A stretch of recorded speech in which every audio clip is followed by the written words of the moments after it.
Hello everyone, my name is Danielle. Welcome to my channel if you're new and welcome back if you're returning. Today I'm continuing my 4-part series on goals where we're going to take the personal mission statement that you've already written and I'm going to help you transform that into written practical goals that you can start to apply and accomplish in your life. And we're going to talk about the use of a vision board, what it's for, how to create a vision board, and the importance of that, and the importance of writing a goal statement in the future tense and how that can be a very powerful tool in helping you accomplish your goals. Hello everyone, my name is Danielle. Welcome to my channel if you're new and welcome back if you're returning. So if you've already subscribed, thank you so much and I really appreciate you. And if you haven't yet, I'd love for you to hit that subscribe button down below. If you like videos that encourage, motivate, and inspire you to become the best version of yourself you can be physically, emotionally, and mentally, then you're gonna love it here. We'd love for you to join the Extraordinary Ordinary family. And don't forget to ring the bell so you never miss a video. And also, I'd love for you to follow me on Instagram. Today, I'm continuing my 4-part series on goals where we're gonna take that personal mission statement that you've already written and we're gonna transform that into written goals that are practical and realistic for you to start accomplishing and achieving. We're going to talk about the use of a vision board and how to create one, and the importance of writing a future tense goal statement and how that can be a very powerful tool in helping you to accomplish the goals that you set for yourself. So let's get into the video. I think it's really important before we look at how we can begin to practically set our goals to look at why we don't set goals or why we struggle with setting goals. There's a few reasons I think this happens, and one of the reasons is that simply we were never taught or told how to set goals or the importance of setting goals. So if you're a parent, I want to encourage you that it's never too early to sit down with your children and teach them about the importance of setting goals for their lives, because that will be a skill and an invaluable tool that they will have to really navigate success in their own personal lives as they go through teenagehood, young adulthood, and then adulthood, that they will always have. And that is a way that you leave a legacy with your children, and something that I believe is completely invaluable. The second reason I think we struggle with setting goals, or why we just simply don't set goals, is because we believe we're too busy. Now, I say that we believe we're too busy because you will find in your own life that you always do the things that are most important to you. Whatever in your heart is really, really important to you in your life always manages to get done. Let me give you an example of what I mean by this. There was a man who had the absolute worst day in the world. I mean, he was driving to work and he was excited about his day, and then he got a flat tire. When he was changing his tire, his shirt got all dirty and it got all full of mud, and he was wearing a white shirt. He went into the office and found out that his secretary was sick and not coming in, and then as he was working through the day, it got hotter and hotter and hotter in his small office, and he realized that his air conditioning had stopped working and it was about 90 degrees that day. And then he got a call from the water company telling him that they were doing some work in his area and they were going to have to shut off his water for a period of time. And he listened to what they had to say, but then kind of forgot about it because he got busy at work. And then when he was really thirsty because it was really hot and he went to take a break, he realized that his sink didn't work and there was absolutely no water in his kitchenette area in the break room. So he went through the rest of his day completely thirsty. One of his vendors called and said that an important product that they were supposed to be shipping out to him for one of his clients wasn't going to ship because they were having some problems with it. So he had to call the client and tell him that he wasn't getting his product on time, and the client became really angry and withdrew his order, costing that man a lot of money. By the time he went home, he was absolutely just exhausted. He was just so completely tired, he couldn't wait to put his feet up and relax. As soon as he stepped out of his car and started going in the garage, his wife greeted him and said, "Today is the day. Today is finally here, the day we've talked about. Are you ready?" And he looked at her, he couldn't remember what she was talking about. "It's the day we agreed that we were going to tackle the garage. We are going to clean the garage today." And he just said, "Oh my gosh, there's no way. I just can't. I'm so exhausted. You wouldn't believe the day that I had at work." And she just said, "No, you promised. You've been putting this off and you promised today was the day." Just then his cell phone rang and it was his buddy saying, "Listen, I got us a tea time at the golf course in 15 minutes. If you can be there, we can have a tea time and we can do 9 holes. Can you come?" All of a sudden he was re-energized and he said, "Yep, I'll be right there."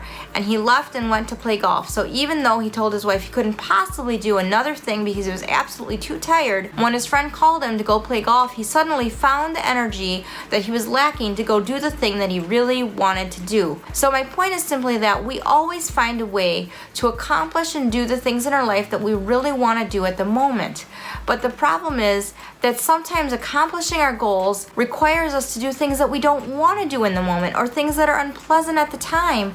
And because they're unpleasant for a brief time, we put them off and don't do them, and we end up being really unsatisfied or having a longer period of unpleasantness in our life for much longer because we didn't take the time to do the thing that was unpleasant at the time to accomplish our longer term, bigger picture goal. And you know what? Sometimes it takes a person in your life to look at you and tell you, you know what? The reason you're not successful, the reason you're not having success is because you are not willing to change anything in your life. You are believing that tomorrow will be different than today, even though today and tomorrow you're going to be doing the exact same thing, and you're going to be doing that exact same thing in your life 1 week, 2 weeks, 3 weeks, and several months from now, but expecting things to be different, and that just doesn't happen. We know that that's the definition of insanity, and even though it's a cliche, it is true that if you fail to plan, you're simply planning to fail.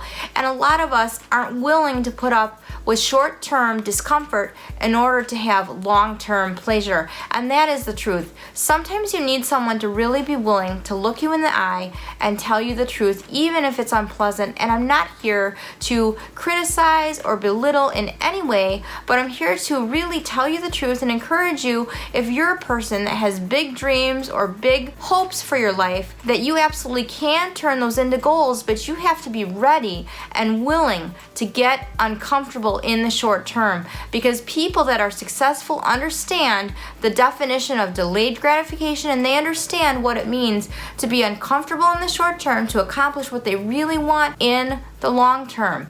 Now, another reason I think we really fail to set goals is because we procrastinate, and this is a problem that I do have. I am a huge procrastinator. So to be honest with you about this video, I shot this video last week, but it was horrible. I was exhausted and it was so bad. I thought I'm scrapping the whole thing. I cannot even try to edit it. It was really bad because I was super tired. And I knew I needed to re-record, but I kept putting it off and putting it off. And I'll be real honest with you, I never was a person that thought that I would be very good on camera. I never felt really comfortable or confident in front of the camera. So every time I go to shoot a video, to be honest, I do procrastinate at least a little bit. And I realized actually just today that it's really fear. I think procrastination really comes out of fear. And I think fear is a major motivator, a reason why we don't set goals, because we're afraid if I set a goal, if I tell people I have a goal and then it doesn't happen, I'll look like a failure, or I'll look stupid, or I'll look silly. And sometimes you really need to smack fear in the face, and you need to tell fear, absolutely no way, you're not going to keep me from what I really deserve, you're not going to keep me from my dream, you're not going to keep me from my goal, because I'm bigger and better than my fears. I can face my fears and I can overcome, and that's what you need to do, because I believe that procrastination really does many times come out of fear, and we need to slap fear in the face and we need to say, I'm done with you. I believe that I can do this, and I'm going to overcome my fear. I choose to leave a legacy that I'm going to overcome, instead of being a person that lets fear get the best of me and lets fear keep me from accomplishing the dreams and goals that I have set out for my life. The thing about failure that you have to understand is simply that people that succeed are people that are willing to fail many times. They're not afraid of failure to accomplish their goals. They're able to look at failure and smack it in the face and stay focused and still continue to fail over and over until they reach the goal that they have set forth, rather than the person who tries a couple times and then gives up or doesn't even try at all. That is the only difference between success and failure, and a lot of times the distance between actual success and your failure is a lot shorter than you realize if you would just keep going and not give up and be willing to fail to get to that success. It's going to come probably a lot sooner than you think. Thomas Edison failed over 999 times before he was able to create the light bulb. Did you know that Lance Armstrong finished last in his first Tour de France race, but yet he was the only man to go on to win that race 6 consecutive times? And in my own life, As I shared in my last video about training for my half marathon and then getting injured and not being able to run that half marathon, I didn't share this. I did actually run the half marathon distance of 13.2 miles in 2 hours and 27 minutes. 3 weeks before the race, I actually ran the entire distance and I timed myself so I knew that I could do it, because mentally and emotionally, I needed to do that for my own peace of mind. A lot of marathoners and half marathoners never actually run the entire full distance during training, but I did because I just wanted to know that I could accomplish the whole thing.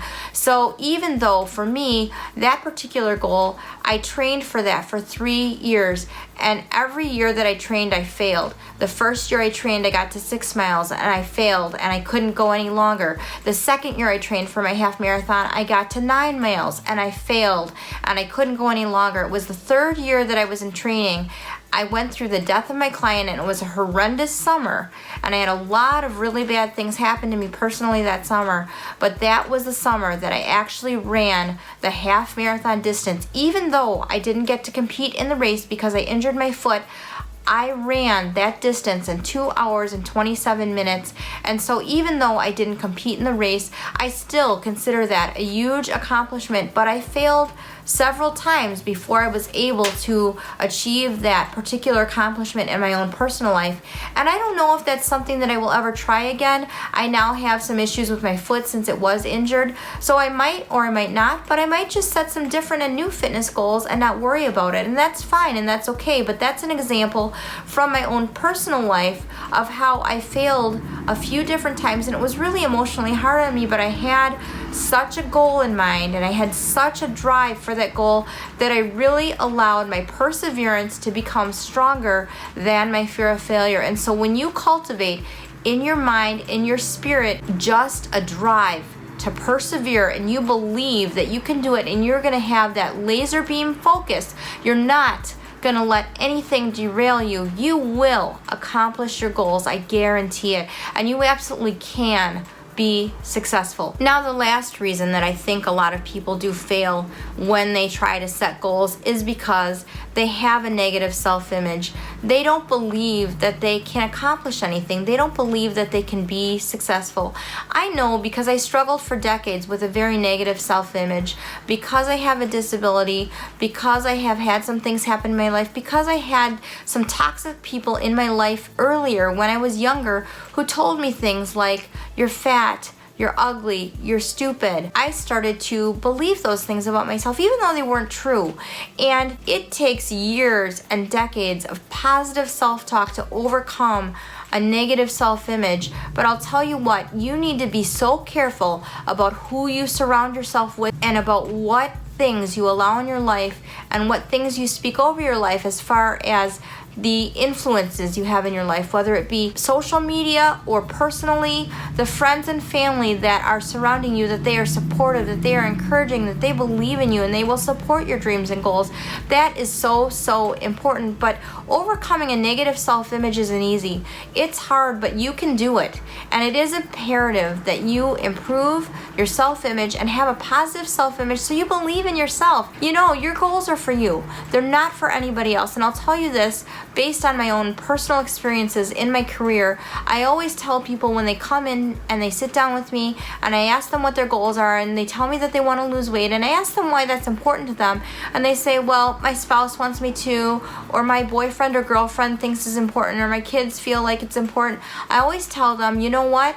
It might be important to them, but it's got to be important to you. It doesn't matter what anybody else thinks or what they say about your life. Your goals are your own, and they have to be for you. You cannot be accomplishing goals that other people determine are important for you. Your goals are set by you, for you, in what you believe is important in your life, and that's really important to remember. So don't allow somebody else to steer you down a path that you don't really want to go, or don't allow anyone else to make you believe that you're less than, or you're not worthy, you're not smart, or you're not attractive.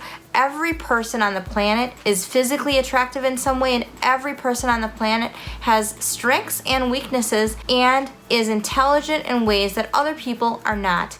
And you are no exception. You are smart, you're intelligent, and you're fully capable, and you can do anything you set your mind to. You can learn a new skill. You can accomplish your goals. I believe that you absolutely can, and I want to be that encouraging force in your life and that encouraging person in your life. Even if you look around in your life and you don't have anything in your life that's encouraging or positive, I will be that person for you because I believe in you. Okay, so now let's talk about how you begin to actually set these goals. And we have to talk about the fact that a lot of times when people think about their goals, they think about career goals or financial goals, or maybe they think about physical goals. At least in my life, I hear that a lot because of what I do for a living. But let me tell you, you're a multifaceted person, and you have a lot of different areas of your life that are important to you, and you need to set your goals in every single area of your life. There's 6 areas in your life that I believe are important for you to look at and set goals in when you sit down to do this. And those areas are spiritual, career, personal, financial, family, physical, intellectual, and social. You need to recognize that there's a difference between standard of living and quality of life. And that's really important to remember, because I've known a lot of people throughout my life that work 90 to 100 plus hours a week, and they have a lot of money, but they're simply not happy, and they're not well-rounded. They are not accomplishing goals in any other areas of their life outside of financial because they're out of balance. So it's really important that you strive to achieve some balance in your life. And I always tell my clients, I liken it to a whole body approach, as I like to call it, which means that you're looking at all the facets of your life that I just mentioned so that you can be successful and achieve a quality of life in every single area. When you have goals set in every area of life that is important to you, you are able to accomplish and attack each of those areas with laser beam focus, because you know there's a time and a place for each of those particular tasks pertaining to those particular goals in those areas of your life. And that's really important. The most successful people understand that they are multifaceted, and they understand that they really do need to have goals in all of these areas of their life, because they're always striving to improve their weaknesses. And understand, as you look at this list, you may realize that you're really weak in some areas. You may realize that you have some things that you really need to work on.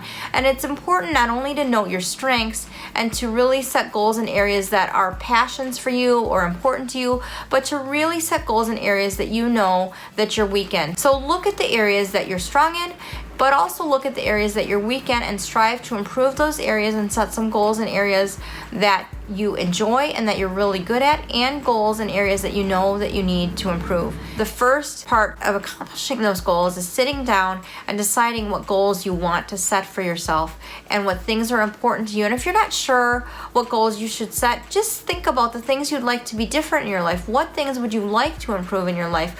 What things would you like to see differently? And write those down. And from those ideas, you can then start to set your goals. So once you've done that and you've written down things in every area of those 6 areas of your life, then what I want you to do is start to structure those goals. Now, this can feel really overwhelming depending on how much you have written down, and there's a lot of different ways that you can start to structure this, and there's no one wrong or right answer. It just depends on your personality, and it also kind of depends on when you're listening to this video, on what time of year. So like, for example, if you were to watch my video in January or maybe December, you might want to set some quarterly goals for yourself. So every about 3 months you set goals, and then you would look back and revisit and set new goals about every quarter. You might want to do this biannually, and you might want to do this annually. Now, I do recommend, even if you set quarterly goals for yourself, that you break those goals down into shorter term goals that are manageable. Because if you're looking at a 6-month goal, a year-long goal, or even a 3-month goal, that can feel like it's a long way off. And unless we have goals that are short-term, that we can start to see accomplishment right away, sometimes we get derailed by thinking we have all this time to accomplish our goals, when in actuality we really don't. What I find in working with clients that come to me that want to improve their health and fitness and have fitness goals is that the sooner I can get them accomplishing some goals of any kind, the more apt they are to work harder, and the more apt they are to stick with a program that we jointly decide upon together. So for example, when I work with clients, one of the first goals I tell my clients when they've come in and they're brand new and they've never worked with a trainer, maybe they've never worked out at all, one of my first goals is simply that they drink more water. And typically I tell them to aim for 8 to 16 ounces more water the next week. And you know what? That's a very realistic goal that the majority of every client that I've ever trained in my career has hit and was able to do. But you know what? When they come in and talk to me the next time we meet and they tell me that they accomplished their goal, you know what? They're really proud of themselves and they're really happy. And it doesn't matter how small the goal was. It's just something that they can start to see improvement and achievement with. And when you feel a sense of accomplishment and achievement, it really does something in your mind and your psyche, and it makes you believe that you can accomplish a bigger goal. And that's the importance of that. So like for example, for me right now, I set some goals for myself that have a 6-month timeline because I'm looking towards from now, which it's now June, to the end of the year. So right now, that's where I am in my goals. So there's no wrong or right way to do this. Maybe look at a calendar, maybe look at your life, maybe you gauge your goals if you have a goal that revolves around an event you have coming up or something you have going on in your life that's a major thing going on. You can do this any way that you choose. Now, the other thing about setting goals, and some of you may know this, you might have heard this, it's pretty popular, but it does work. You want to set goals in a specific way, and we like to call those goals SMART goals. So SMART goals simply means that they are specific, measurable, attainable, they're realistic or reasonable, and they have a timeline attached. Now, this is the way that I set goals with all of my clients when they come into the gym, because I always give the example of when I'm talking about setting goals, if someone says, I want to tone up and I want to lose some weight, that's a great goal. And it's really good that you have an answer for me when I ask you what your fitness goals are. That's great. That's a great start. But let me give you this example. And this is what I always tell my clients when they come in and they're sitting down with me for the first time and we're talking about setting goals. If your goal is simply to lose weight and tone up, then when you are driving home from work and it's snowing out and the weather's bad and you're absolutely exhausted, you will drive right past the gym, go home, eat a big dinner, and go to bed and not think anything of it because you'll think, I have the rest of my life to lose weight and tone up. There's no rush. There's no motivation to get myself in the gym specifically tonight. I can bypass it for tonight, no big deal. So let's say in your first month now, the goal that you have to lose weight and tone up becomes a goal that in that first month, in that first 4 weeks, you're aiming to lose 4 pounds and lose an inch off your waist. You see now how that's much more specific and it's measurable and we have a timeline attached and it's attainable. And sometimes I sit down with people and they tell me, I want to lose 40 pounds in a month. Well, I can tell you without even looking at you or talking to you or hearing anything about who you are, that that's not realistic and that's not attainable for the average person, at least not safely. So having a goal that's realistic and reasonable and attainable, and if you're not sure if the goal that you have in a specific area is reasonable and attainable, I would really suggest that you consult with a professional in that area. And I can tell you from personal experience, there is value in spending the time and the financial resources to consult professionals in certain areas of your life when it comes to setting goals. If these are areas that you're not sure about, or maybe you've never set goals in these areas, or maybe you're not sure how to go about accomplishing the thing that you want to accomplish, a lot of times you can get there quicker with less headache and a lot of times less long-term expense by really just enlisting the help of a professional in that area. So enlist the help of a personal trainer or a nutritionist or a dietitian. If you have a financial goal, maybe you want to seek guidance from a financial advisor. If you have fitness goals and you're not sure how to accomplish those, maybe you want to seek the guidance from a personal trainer or maybe a nutritionist or dietitian if you need help with your diet. Maybe you need to seek counseling from a pastor if you have spiritual goals that you want to put into place, but you're not sure if those are reasonable or you're not sure how to go about doing that. Don't ever think that enlisting the help of a professional in a certain area means that you're not smart or that you're a failure. It really means that you're smart enough to know that you need professional guidance in a certain area that's just going to get you to your goal even faster. So once you've done those things and you've determined a timeline and you've set those SMART goals, now it's time to assemble and talk about your vision board. Simply put, a vision board can can be as simple or elaborate as you want to make it, but you're simply taking some goals that you have for yourself and you're putting them on a board of some kind on a bigger surface. A lot of times people will write things on their vision board that they want to accomplish. You might cut out pictures and paste them on your vision board. You might draw things on your vision board, however you want to do it, but it's something that is colorful and larger that you can look at and you can see, because the more you can see your goals right in front of you, the more likely you are to achieve and accomplish them. I always tell my clients, find a picture of when you look the way you want to look now and put that on your refrigerator, put that in your house, put that on the dash of your car, put that somewhere that you're going to see that every day. Cut out pictures from a magazine of someone that looks the way you want to look or someone that's achieved something that you want to achieve. Look at that every day because it will inspire you and it will motivate you, and that's what a vision board will do for you. When you see your dreams and goals on that board every day, it will motivate you and it will also really help you. And you know what? This is a really fun thing to get your kids involved with. If you have kids or you have nieces or nephews or neighbors or whoever you know that's a kid, they love to do stuff like this. Get them involved. If you're busy, tell them what you're looking for. Let them help you create that vision board. It's a really fun family activity to do together. So now that you have your vision board done, we can talk about writing your future tense goal statement. And the one thing I'll say about this is if you don't have time to do both right away, or if you only have time to do one or the other, I would say writing your future tense goal statement would be the more important of the two. The other thing that I do want to say about when you write your goals down and you put them in a timeline in every area of your life that you want to set goals is that you want to choose one, maybe two goals from each category, but not more than that because it's going to be really overwhelming. So you don't want to overcommit yourself. You want to set yourself up for success, not failure. And a lot of times when we're really excited, we think we can do a lot more than we feasibly can do once we get going in our everyday lives. So pick one or two goals from each area of your life that you set goals and just look to accomplish those first. So you're going to prioritize your goals as to what is most important for you to accomplish first, and you're going to pick the first one or two and you're going to accomplish those first, and then you're going to move on from there. Because if you try to accomplish every single goal in every single category, it's going to become too overwhelming. So I did just want to mention that. So moving on to the future tense goal statement. So simply put, a future tense goal statement is something that you write down, and it's just a statement of what you want to see in the future. And I want you to write that down, and you're going to read that every day, multiple times a day until you accomplish your goals. So I'm going to read a goal statement that I wrote for myself back in 2009. Now, everything in this particular goal statement came true, and that was really powerful for me. But I want to read this to you so you can understand what I'm talking about when I say writing your goals in the future tense.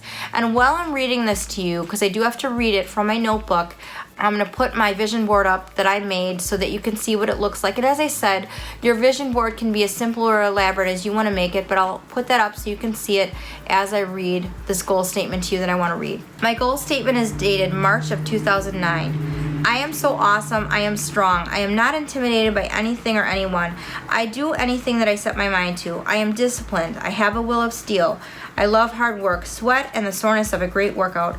I will have amazing muscle tone. My stomach is toned, muscular, and flat. I am so healthy and energetic. I believe in myself. My body is the best it has ever been. By the end of May 2009, my body will be totally and completely bikini ready, and by the end of June 2009, I will fit in my favorite skinny jeans. No one will believe that I am the age I am. I always eat healthy and respect my body by what I eat. I am always burning calories and creating lean muscle mass. I study every day. My coursework is a wonderful challenge I love to embrace.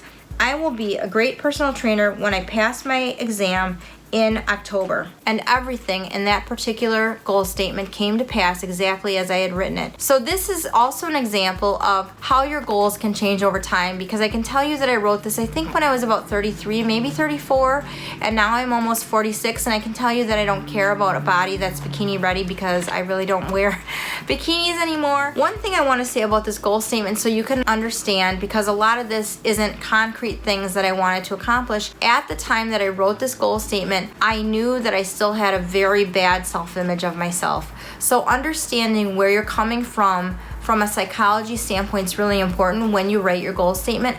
At this particular time in my life, I felt really self-conscious about being in the gym, even though at this time in my life I was studying to pass my personal training exam.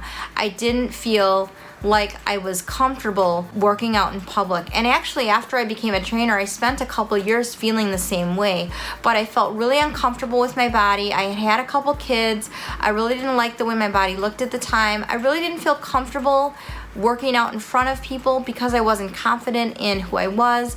I didn't feel like I had the confidence. I still felt unsure as to whether I could be an effective personal trainer. I still felt like it was kind of a dream because I still had this thought in my mind of, I'm a disabled person. Can I really do this? Who's ever become a personal trainer that has cerebral palsy? And I really doubted myself. So knowing that I felt that way really shaped the kind of goal statement that I wrote. So you may be a person that will write a goal statement like this that has very concrete, specific goals that are measurable that other people can see, and that's totally fine. Or if you're a person like I was that had a really negative self-image and really lacked confidence, your goal statement will look different because you will write a goal statement the way that I did that contained a lot of affirmations and really affirming who I wanted to become, understanding that I wasn't yet that person, but that was what was really important to me, and I knew that I could become strong and confident, and I could become a great personal trainer if I programmed my mind to believe that I could. And that is the key. When we are told negative things over and over and over, our brain gets programmed to believe those things. We have to retrain our brains to believe different things about us, and that's exactly what I was doing in this particular goal statement. There is so much power in the goal statement when you don't feel like doing the things that you don't want to do to accomplish your goals. When you read your goal statement, you're going to go and do it. Let me tell you something. I was unemployed during the quarantine, and my first day back at work was a 12-hour day. It was pretty tiring for me because going from not being at work at all to working a 12-hour day after being off of work for a couple months was hard. But I will tell you that I was absolutely exhausted, and I came home that night and I really wanted to just go to bed. But I'll tell you what I did. I went in the bathroom, I put makeup on, I changed my clothes, I wrote my notes, and I sat down, and I was up until about 11:30 that night recording my video where I talked about George Floyd and the state of the world. And I'll tell you what, that video became a really popular video for me. And did I feel like doing that at that time? Absolutely not. I was tired, and I was starting to get plagued with a lot of negative feelings like, it doesn't really matter if I record this video, nobody really watches me, I'm a new channel, it doesn't really matter. But you know what? It matters to me that I keep my word to you. When I tell you that I have videos every single Monday at 3 p.m., I have videos every single Monday at 3 p.m. It matters that I do the work, I put in the effort and the work to accomplish my goals. So when I say that I have a goal, it's not just lip service to myself, but it's actually something that I'm actually putting in real work and real action to make come true. Because that is the difference between a dream and a goal, and that is also the difference between successful people and people that don't succeed. And I want you to ask yourself, which kind of person are you? Are you a successful person, or are you a person that will fail because you fail to put in the effort and put in the work to make your dreams become a reality because you're going to turn them into goals? I want to really encourage you to really look at that, to really think about that, and to really do something not only for yourself, but something that you can do to really leave a legacy for others around you through the way that you set goals and you accomplish them. When people see you succeed and when they see you fail, you teach others something very important about who you are as a person. And in my next video, I'm going to talk about the way that you use the goals that you set to leave a legacy for others around you. So if you don't want to miss that, make sure you subscribe if you haven't already, and remember to ring the bell. You guys, you know what? I hope this was motivating to you. I hope this was insightful to you, and I hope you're excited. I hope you're excited to go set those goals. Let me know in the comments below if you're going to set your goals. Let me know what your top 3 goals are, and let me know if you've created your goal statement or your vision board. I'd love to hear from you. And with that, I hope you enjoyed the video, and I plan to see you in my next video. And remember to make your everyday, ordinary life extraordinary.